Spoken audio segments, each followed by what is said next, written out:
हमारे सभी मित्रों को मेरा सादर नमस्कार। मित्रों, आज की इस वीडियो में कक्षा 8 हिंदी की पूरक पुस्तक भारत की खोज से दूसरे चैप्टर तलाश का हम अभ्यास प्रश्न उत्तर देखेंगे। ये तलाश जो है दूसरा अध्याय है भारत की खोज का। यहाँ पर हम प्रश्न उत्तर इस वीडियो में देखने वाले हैं। कौन कौन से प्रश्न उत्तर इसमें पूछे जा सकते हैं, तो आइए बिना देरी किए हुए प्रश्न उत्तर देखते हैं। भारत की खोज जो पुस्तक है, ये पंडित जवाहरलाल नेहरू जी द्वारा लिखित पुस्तक है। तो यहाँ पर पहला प्रश्न आता है कि नेहरू जी के मन में क्या प्रश्न उठते थे। तो उत्तर हो जाएगा, नेहरू जी के मन में निम्नलिखित प्रश्न उठते थे। पहला प्रश्न, आखिर भारत है क्या। फिर है, अतीत में भारत किस विशेषता का प्रतिनिधित्व करता था। फिर है, भारत ने अपनी प्राचीन संस्कृति को कैसे खो दिया। क्या आज भी भारत के पास ऐसा कुछ बचा है जिसे जानदार कहा जा सके। आधुनिक विश्व से उसका तालमेल किस रूप में बैठता है। तो ये प्रश्न नेहरू जी के मन में उठते थे।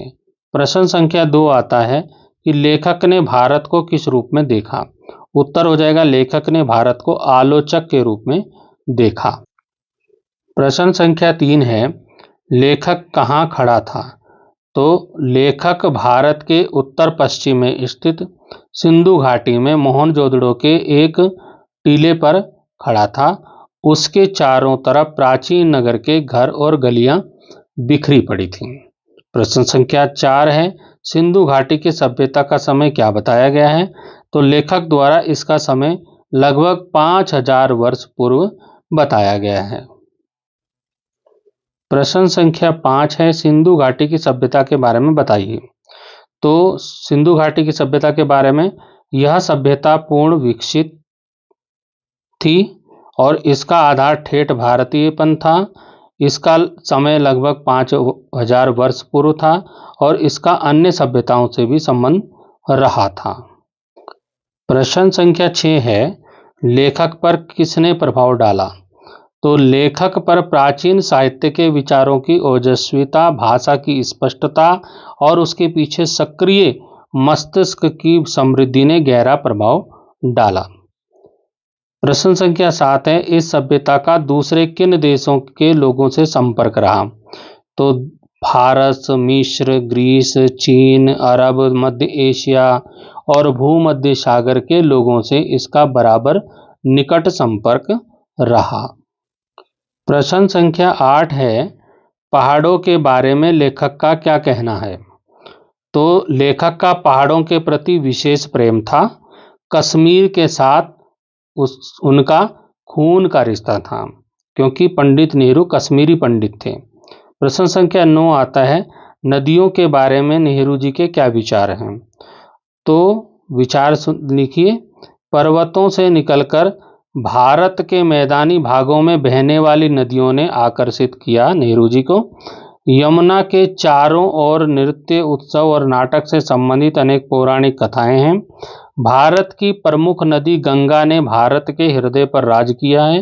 गंगा की गाथा भारत की सभ्यता और संस्कृति की कहानी है। प्रश्न संख्या 10 है कि किसके पत्थर भारत के अतीत की कहानी कहते हैं। तो पुराने स्मारकों और भग्नावशेषों, पुरानी मूर्तियों, भित्ति चित्रों, अजंता एलोरा, एलिफेंटा की गुफाएं भारत के अतीत की कहानी कहते हैं। प्रश्न संख्या 11 है, नेहरू जी ने कुंभ पर्व पर क्या देखा। नेहरू जी ने अपने शहर इलाहाबाद और हरिद्वार में कुंभ पर्व पर नेहरू जी मेले में जाते थे और वहां हजारों की संख्या में लोग आते और गंगा स्नान करते थे। ये उन्होंने नेहरू जी ने देखा। प्रश्न संख्या 12 है कि नेहरू जी ने किन किन ऐतिहासिक स्थलों का भ्रमण किया। तो नेहरू जी ने निम्नलिखित ऐतिहासिक स्थलों का भ्रमण किया, जैसे कि अजंता, एलोरा, एलिफेंटा की गुफाएं, आगरा और दिल्ली में बनी इमारतें, बनारस के पास सारनाथ, फतेहपुर सीकरी, हरिद्वार आदि उन्होंने देखा। 13वां प्रश्न है, लेखक को किन किन कारणों से उत्तरोत्तर गिरावट का अनुभव होता है? तो उत्तर हो जाएगा, लेखक को लगता है कि शब्दाडंबर की प्रधानता, भव्य कला एवं मूर्ति निर्माण की जगह जटिल पच्चीकारी वाली नक्काशी का सरल, सजीव और समृद्ध भाषा के स्थान पर अत्यंत अलंकृत और जटिल साहित्य शैली अपनाना, संकीर्ण रूढ़िवादिता उत्तरोत्तर गिरावट का कारण है। प्रश्न संख्या 14 है, लेखक को किससे संतोष नहीं हुआ? उत्तर हो जाएगा, लेखक को पुस्तकों, प्राचीन स्मारकों और विगत उपलब्धियां तो समझ आई, लेकिन उसे वह नहीं मिला जिसकी वह तलाश कर रहा था, इसलिए उसे संतोष नहीं हुआ। 15वां प्रश्न है, लेखक को किस बात से निराशा नहीं हुई? लेखक ने सामान्य व्यक्तियों से बहुत अपेक्षाएं नहीं रखी थी, इसलिए उसे बहुत निराशा नहीं हुई। उसने उससे जितनी उम्मीद की थी उससे अधिक पाया। प्रश्न संख्या 16 है, भारत माता के संबंध में नेहरू जी ने लोगों से क्या प्रश्न पूछे और उन्हें क्या उत्तर मिला? उत्तर देखते हैं। भारत माता की जय बोलने वालों से नेहरू जी प्रश्न पूछते थे और इस जयकारे से उनका क्या आशय है ये पूछते थे। जब एक किसान ने उन्हें बताया कि भारत माता हमारी धरती है, भारत की प्यारी मिट्टी है, तब नेहरू जी पूछते, कौन सी मिट्टी? अपने गांव की, जिले की, राज्य की या पूरे भारत की मिट्टी? प्रश्न संख्या 17 है, नेहरू जी ने सीमित नजरिए वाले किसानों को क्या बताया? उत्तर देखेंगे, लेखक ने सीमित नजरिए वाले किसानों को बताया कि जिस देश की मुक्ति के लिए हम संघर्ष कर रहे हैं उसका हर हिस्सा एक दूसरे से भिन्न होते हुए भी भारत ही है। उन्होंने किसानों को उनकी समस्याओं के बारे में जानकारी दी। प्रश्न संख्या 18 है, भारत की विविधता कैसे अद्भुत है? तो उत्तर हो जाएगा, भारत में विविधता प्रत्यक्ष रूप से दिखाई देती है। यह शारीरिक व मानसिक दोनों रूपों में दिखाई देती है। उत्तर पश्चिम क्षेत्र के पठानों और सुदूर दक्षिणवासी तमिल में बहुत कम समानता है, पर उनके भीतरी सूत्र एक समान ही हैं। प्रश्न 19 देखते हैं, क्या जानकारी हैरत में डालने वाली है?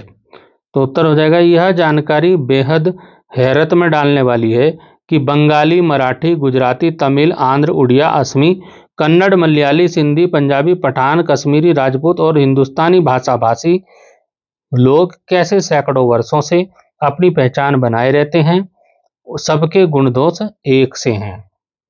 प्रश्न संख्या 20 है कि अब कौन सी अवधारणा विकसित हो गई है? तो अब राष्ट्रवाद की भावना अधिक विकसित हो गई है। विदेशों में भारतीय अनिवार्य रूप से एक राष्ट्रीय समुदाय बनाकर विभिन्न कारणों से जुटते रहते हैं, भले ही उनमें भीतरी भेद हो। एक हिंदुस्तानी ईसाई कहीं भी जाए उसे हिंदुस्तानी ही माना जाता है।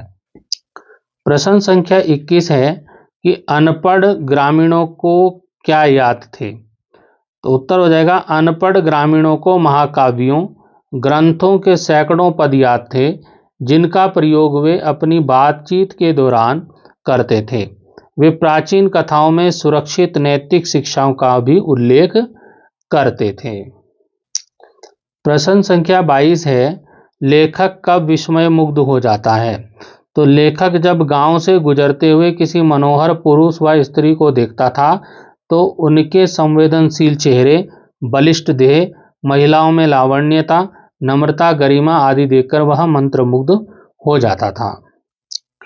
तो ये हमारे कुछ प्रश्न थे, जो सेकंड चैप्टर है तलाश, उससे कुछ प्रश्न थे हमारे और उनके उत्तर हमने देखे। तो आप इनको तैयार कीजिए, अपनी कॉपी में लिखिए, याद कीजिए और अच्छे अंकों से उत्तीर्ण हुई। फिर मिलेंगे अगले वीडियो में। अभी के लिए धन्यवाद।